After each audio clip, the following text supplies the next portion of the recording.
It's tough enough traveling with just a couple of colleagues. Imagine going away with more than 6,000 of them. Bonjour, est-ce qu'il y a des Chinois à Nice aujourd'hui? Chinese conglomerate Tien's celebrated its 20th anniversary with an all-expenses-paid trip to France, including an outing in the city of Nice, with staff sporting matching hats and T-shirts. Nice is one of the world's famous travel spots. We love France and Nice, says Tian CEO Li Jinyuan in this video released by event organizers Image Trans. 6,500 employees beat the Guinness World Record for largest human sentence, spelling out Tien's dream is nice, or is it Nice, in the Côte d'Azur.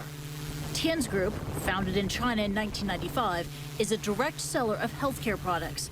Agence France-Presse reported that the trip also included a private tour of the Louvre and an exclusive shopping session at the famous department store Galeries Lafayette. Christian Mantel, head of the French Tourism Development Agency, told AFP they pulled out all the stops for the Chinese visitors who spent $15 million on the trip. Christy Lou Stout, CNN, Hong Kong.